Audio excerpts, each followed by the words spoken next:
नमस्कार, मी शंतनू दवंगे. आपल्या आयुध वेलफेअर या चॅनलवरच्या कवितेचे पान या मालिकेमध्ये आपलं सर्वांचं स्वागत आहे. आत्ता दुपारचे 3:30 वाजलेत आणि वातावरण पाहिलं तर असं वाटतंय की या ढगांमधून आत्ता पांडुरंगच डोकावून हसतोय की काय. असं एक मनोहरी दृश्य झालंय. लवकरच आता पाऊस पडेलच अशी स्थिती आहे. तुमच्याकडेही असंच काही वातावरण असेल जुलै म्हटल्यावर. तर कविता म्हणजे काय याबद्दल विचार करता मी फार आधी लिहिलं होतं की सारी गुदमरलेली ती काळी रात होती. सारी गुदमरलेली ती काळी रात होती, दूर गावे नांदणारी हुरहुर आत होती.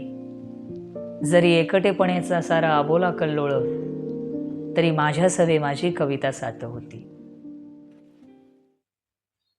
आता कविता म्हणजे काय तर याचा सर्व भावार्थ आपण ह्या कवितेचा पाहिला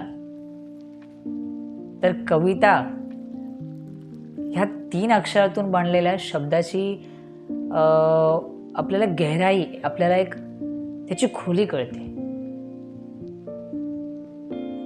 आता याचा पण अर्थ पाहिला तर सारी गुदमरलेली ती काळी रात होती. माझ्या स्वतःच्या आयुष्यामध्ये आणि प्रत्येकाच्याच आयुष्यामध्ये असे प्रसंग काही येतात की माणूस फार थकलेला असतो. ती एक असं वाटतं की काळी रात्र आली आपल्या आयुष्याची. तर गुदमरलेली ती काळी रात होती, दूर गावे नांदणारी हुरहुर आत होती. असं फारदा होतं की आपण एका ठिकाणी आहोत पण आपल्याला असं काहीतरी दुःख आपल्याला सतत जाणवतंय आणि ते दुःख असं आहे की ते दुःख आपल्याला कळत नाहीये काय. म्हणून असं आहे की दूर गावे नांदणारी हुरहुर आत होती. माणूस एखाद्या ठिकाणी आहे पण ते दुःख कुठेतरी फार लांब आहे, जे त्याला गवसत नाहीये की ती आहे तरी कुठे. जरी एकटेपणाचा सारा अबोला कल्लोळ आणि त्या दुःखातून ती जी हुरहुर वाटते त्याच्यातून बाहेर निघता येत नाहीये, त्यामुळे व्यक्त होता येत नाहीये.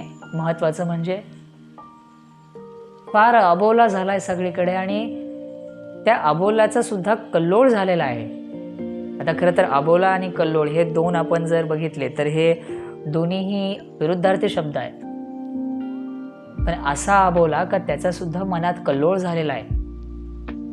जरी एकटेपणाचा सारा अबोला कल्लोळ, तरी माझ्या सवे माझी कविता साथ होती.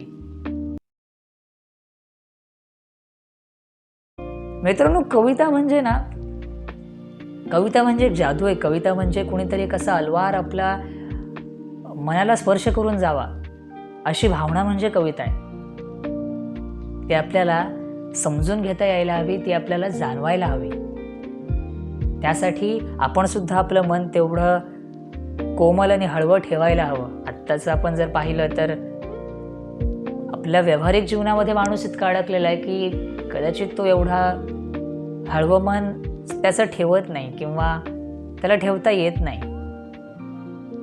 पण व्यावहारिक असल्यापेक्षा माणूस भावनिक असलेला कधीही चांगला. कारण जोपर्यंत आपल्या मनाला भावना टच होते तोवर आपण माणूस आहे आणि म्हणूनच आपण माणूस आहे मुळात. तर हा आपल्या कवितेचं पान मालिकेचा पहिला व्हिडिओ होता. आपण भेटत राहूयात अजून कवितांबरोबर.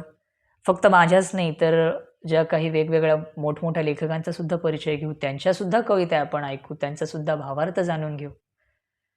त्यासाठी व्हिडिओला लाईक करा, शेअर करा आणि चॅनलला सबस्क्राईब करा. रामकृष्ण हरी.